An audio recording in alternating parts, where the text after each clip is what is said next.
that you forget the tune. Completely. It's my great pleasure to invite Rabbi Tarlan to come and give us a Dvar.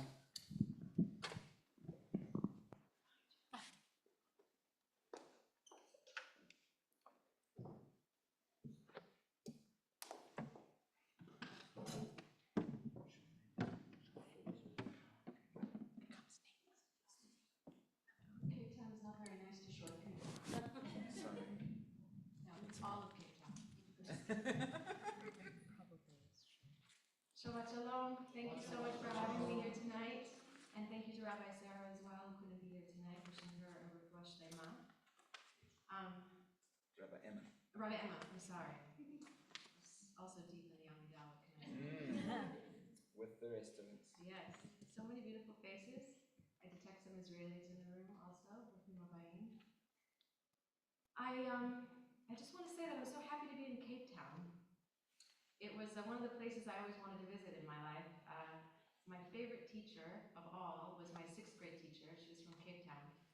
And I suppose that's when I started to want to come and visit and understand a little bit about where she was from. I think I've started to nail down the accent a little bit, eh? Yeah. Yes. Yeah. But I'll stop joking. But it's true that I've always wanted to come here.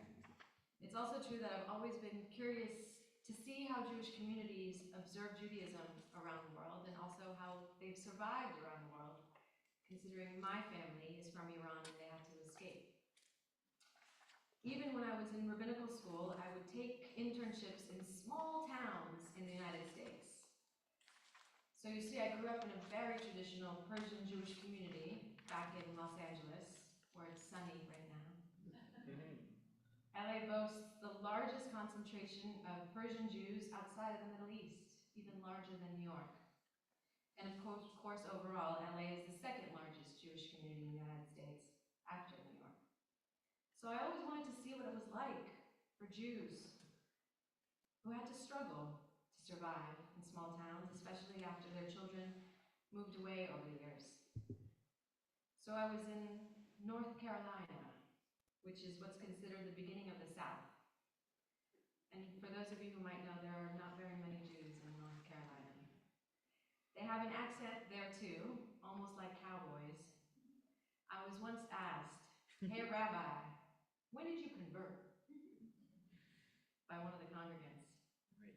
Because of course they'd never seen a tan Jew before, as the community is mainly Ashkenazi, just like here in Cape Town.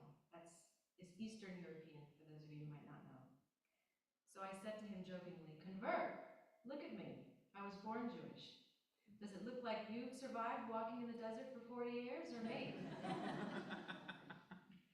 I worked in South Dakota, where I witnessed Jews married to Native Americans. I had never seen that before. Jews would drive miles, or kilometers, something like 6 hours, to go to synagogue for Yom Kippur, because there was no other choice. There's not even a Chabad in South Dakota. I guess I've always been curious about Jewish survival, especially now, in the state of the world, when I come to Cape Town and I see Free Palestine stickers everywhere, when I hear the biased news on your television. I wonder what is the essence of Judaism that has helped us to survive through all of our troubles, through all of these years. So I look to the Torah, as rabbis often do, and this week's Torah portion is Vaychanan. A sad portion for me, really, because it's the part about how Moses has to say goodbye and doesn't make it into the Promised Land.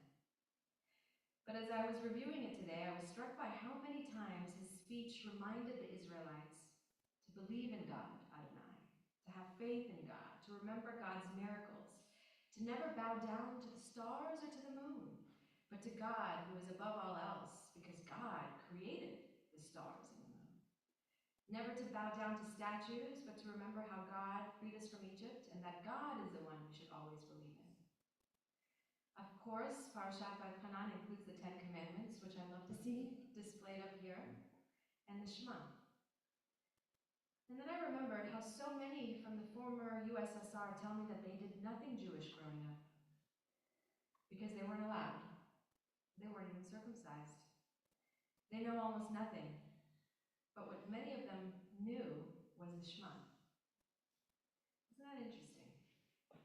They know the prayer that states that God is one. The second part of the parsha that stood out to me is the reminder to teach this to our children, that when they ask us who is God, you remind them that God is the one who led us out of Egypt with an outstretched arm, with an unimaginable miracles. In other words, that when you believe in God, you believe in yourself, your higher self, and possibility.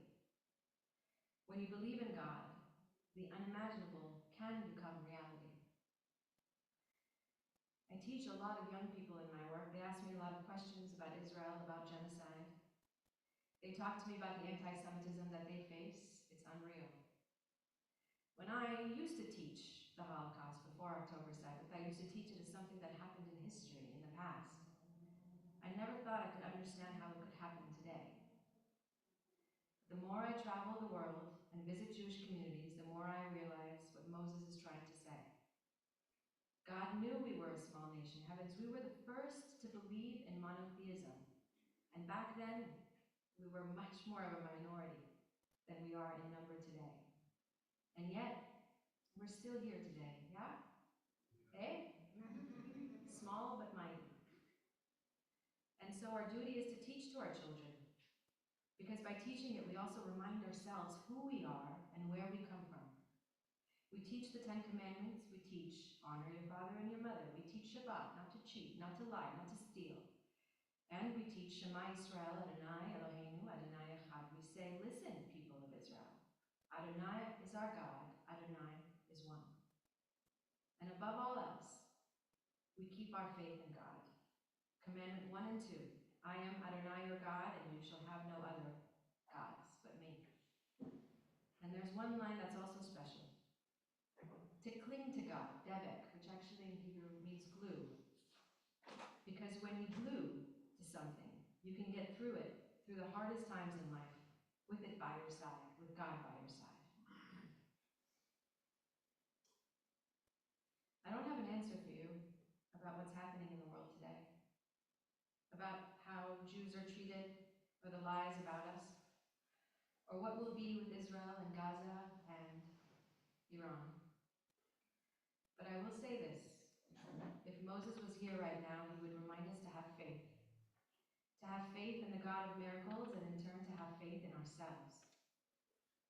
I'll end with one story from Shimon Peres that I'll never forget.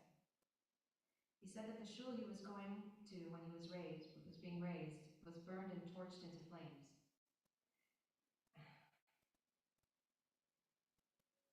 And as he walked outside with his grandfather, they watched it burn down before their very eyes. And he remembers his grandfather leaning over and whispering in his ear, Shimon, stay Jewish. My blessing to all of you, dear Jewish family here in Cape Town, is to keep going as we all are trying to do, to teach our faith to our children and our children's children, but also to keep the flame of hope alive inside our hearts as well. Just as the Jews from the former USSR, or the Jews in small-town America, or here, or the Jews in Israel, fighting for all of us around the world. Stay Jewish. How? By keeping your faith alive, even in times of hardship or doubt. Stick to it, like Devik.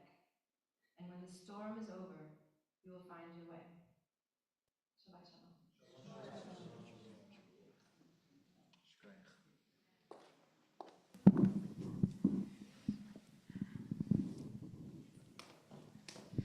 We are going to turn to page 633 for Shomei Israel.